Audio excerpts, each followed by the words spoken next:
Hi, it is a Dibsy again, and today I'm going to be showing you the Hypernet current Grandmaster. Before we get into things though, I'd like everyone to check out my podcast, Boredom Must Die.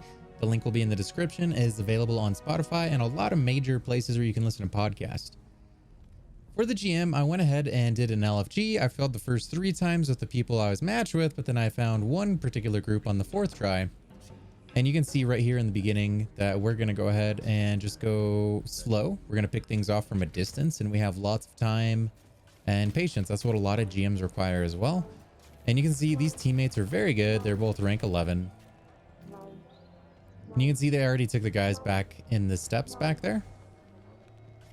Or I guess up on the ramp, the enemies are already gone. They're getting rid of.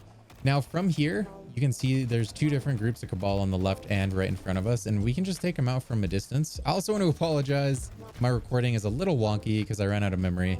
So it might be a little choppy, and I apologize for that. So just bear with me. And we can definitely, you can see here, we can just take them out from a distance. There's no need to rush or get in their face. And we can just slowly pick them away. And we're just going to work and whittle them down. Once they're all dead, you can go ahead and safely move up as well. And you can see here, we were picking off ads in the room. These guys can definitely boop you off the edge, so be very careful in this section. You can also see here, I am also using cover with my well. In this GM, if you're using well, things can and will kill you in the well. So you still have to use cover. The well just allows you to regenerate your health immediately, which is very helpful.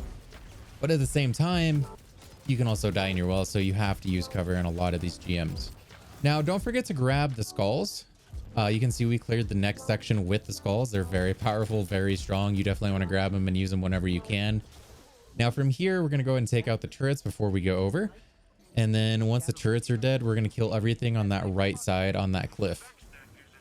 And that is the safest place in this room to ad clear and do boss damage. So you can see us working and whittling on those enemies up there. And we also have a teammate down. So I'm also picking off the snipers. The scions hurt a lot. The snipers hurt a lot in this. So I'm going to go ahead and work those. And before, you try to get a revive, you want to make sure that they're clear, because the last thing you want is you being dead next to someone else who's dead and putting all that pressure on your other teammate. And then that's how you get wiped. So we're just working together to clear the ads. It looks like I got rid of all the scions there. And now we're taking a peek here on the top right. And you can see they use their tether. So once he uses his tether, we're going to go ahead and just eliminate these guys. I decided to go up here as well. And I'm going to be dropping my well. Once that's done, you're going to deal with 2 unstoppable champions that spawn right there in the middle with the copy of Nezarec. So I definitely, you want to get rid of as many ads as you can while doing that room, and then pick off the unstops. And try to do it from that cliff. It is fairly safe. The boss will jump up and down randomly. The boss can attack you up there, so be careful. You might need to run, but typically he just jumps up and down. And then you can see on the next section of the GM as well, once we're inside the Hypernet current itself, we're just picking ads off from a safe distance. There's no reason to get up in their face, especially that guy right there can boop you off the cliff. So it's definitely a bit dangerous to get up in his face. And I probably play it a bit safer than other players. Some other people are able to rush in, and they like to rush in, and they like to get in enemies' faces. That depends on my loadout. I have a ranged loadout for a lot of this. And you can see I'm just kind of working on the other unstop since he decided to show himself, and I got open shots on him. So I say, hey, why not take some free shots, get some free damage. Now, once they have gone down there and they secure the unstop, I went down to help and assist as well since it was on the strand. Now, just a note. Strand does get messed up. If you're using strand and someone else is using stasis, or they freeze enemies, it can and will mess up the stasis, or stasis will mess up the strand. So just keep that in mind. And then once again, we're just picking people off from a distance. Watch out for those balls because they will destroy you. I died many times from them. You also want to shoot down any Axion bolts that are in the way. They come flying at you. That's very important for this, and Lake of Shadows, by the way. And I feel awful for showing this crappy footage, but it's at least going to show some tips to make this a bit easier. So you can see you definitely want to move forward when those aren't coming across. You got to watch out for the blights. without resistance or anything on, like they were one tapping me. So I put on some resistance. I strongly recommend like void and arc here. And you can see in this room, you want to leave one blight up, and you want to make sure that your team have the skulls dropped from the minotaurs. You can see they both have skulls now, and sometimes whoever goes up first, the skull will despawn from. So you can see like they're going up first. This guy drops the skull and picks it back up. These guys know what they're doing. And so you can see the first skull vanished. And so what you do is you just pop one blight, and it makes this easy. Like there's no blights on the sparrow part, and you can just go forward. Now for the next part, you're going to want to be careful with the little blight balls. There's little bombs around. And what you can do is either shoot them, or you can run up and run back really fast before they detonate. And then you can also use, there's a skull on the right there.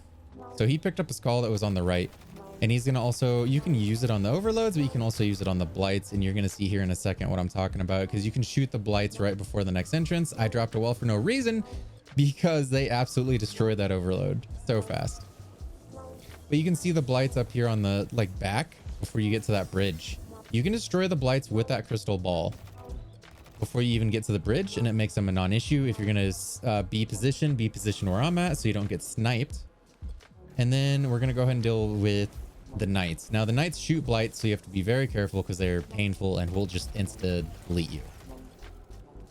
And you can see us just working our way forward. They're using bow, they're using long range. I go for a fusion nade if I can actually hit, and it doesn't, unfortunately. So right now they're just trying to get rid of that knight because he's in the way. And then once you do that, if you didn't take out the blights, you just have to carefully cross and time it right. Now from here, you're just going to be at the entrance of where you get across the bridge. And you're just going to be working on add control, add control, add control.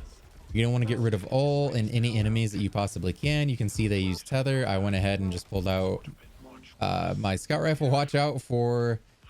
You got to watch out for the guys roaming around because they will jump up on you like that and just dunk on you. Now, before we even pop any of the blights, we just, like, I could see that they were shooting the overloads. So we went ahead and took out the overloads first.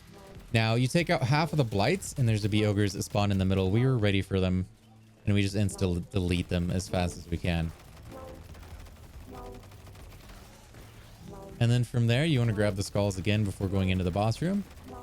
And also watch out again for the thralls. They absolutely destroyed one of our teammates, and it's easy not to notice, especially with no radar.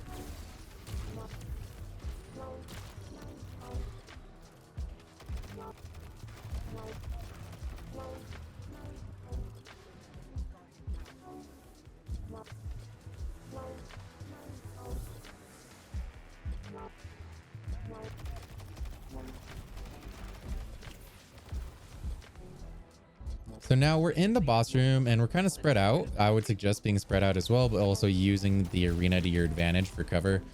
Now, the first and most important thing is taking out the ads. You got to get rid of the unstops. You got to get rid of the phalanxes. Otherwise, that happens. And you can see here, we actually wipe. I wanted to show that we wiped on our attempt. And this is my first attempt with this group on my 4th try. Well, that's okay. They just took us back to orbit and we went back in and tried again. So here is the clip going back into the boss room. I went back to the position I was at before, but this time I'm going to do things a little differently. I have my well ready. You can see the boss spawning, and I'm going to go ahead and poke the boss as well. You have to poke him to get the ads to spawn, so we're going to go ahead and be more prepared this time for the ads. I can definitely say void and strand help here, and you can see as soon as I stun that champ, I am trying to nuke him. I just want him out of the picture. I want him out of the way. I also dropped my well behind cover. Once again, you have to be behind cover. You can still die in well. And I also see here that a lot of guys are shackled up on the left, so it was an easy opportunity to clear ads quickly. And then from here on out, we're just clearing ads, rotating, and then doing boss DPS. Once the boss DPS is done, these guys are going to spawn. Of course, you need the skulls to quickly destroy the blights. So I went ahead and threw a fusion grenade, which absolutely wrecked these guys. And I'm also using Quicksilver Storm. And I love the grenade mode on this. It does so much damage. It's great. And once those guys are cleared, we start poking the blights. But before you even do that, you want to also keep doing ad clear. Don't forget ad clear, ad clear, ad clear. Every single one of these sections, you're going to have to ad clear first. Once again, it goes into the patience thing with the GM. You can't just rush through and just destroy the boss. You have to protect yourself before these guys can get to you and kill you. So you can see we're using our supers together, and we're also playing it safe behind cover with well, so we can regenerate if we do get hit by a blight or any axion darts. If you see axion darts, you're definitely going to want to shoot them down as well. You want to get rid of them as quickly as possible. Now you can see here, I grab a skull and I start helping pop the blights. And it's just going to be rinse and repeat from here. We're going to do the same thing, except you want to be on the back side of the room this time, because he's going to go to the entrance of the room. So you can see that we're exactly on the opposite side of the room. I planted my well back here in the very, very back in preparation, expecting him to be up there. And we're going to work on ads again. It's going to be a lot of snipers. I've messed up a fusion grenade. And we're just picking off ads. And you can see I'm also taking cover at the same time from the blights, because they hurt a lot. And then we're just taking it nice and slow, trying to get rid of the ads while we're also trying to live. I was looking for an opportunity to use a grenade launcher. I didn't see any there. I almost die, and I popped my rift just because holy crap. By the way, I am running Phoenix protocols to get my super back as quick as I can. And then we just go around here, and then once you're done doing the ad control, you just damage the boss down to the next phase. Now he's going to be on the opposite side of the room, and you're going to be towards the entrance. Once you deal with the ads, you're going to also do the same thing as you did before. On the second phase, you're going to get rid of the minotaurs so you can grab the skulls and pop the blights. You can see I'm kind of poking. I'm doing a little bit of both here. I'm looking left, I'm looking right, and I'm trying to help weaken the minotaur at the same time while protecting my teammates. And you can see here come the ads. And once again, there is a unstop. I want to get rid of him as soon as I can. So I'm using everything I have in my arsenal because I don't want him there. And the reason I'm also using my heavy like that is because I have grenades in my primary with Quicksilver Storm. And they do a lot of damage to the boss, and they do good damage to the boss. And you can see it's a bit risky. It was a bit shaky there because I almost died. And I'm just trying to get rid of this guy so he's out of here. And then from there on out, once you clear the ads, it is boss damage time. GG's. And that is a Hypernet clear. Remember to shoot the axion darts so they don't wipe out your team. They are dangerous, and you got to do that in between damage. Also keep an eye out for any remaining ads or anything that's lurking. And then once that's done, you got it. I hope this video helps. If you'd like, give the like and subscribe a little dibble for me, and we'll catch you next time. I'll be posting more videos of GMs.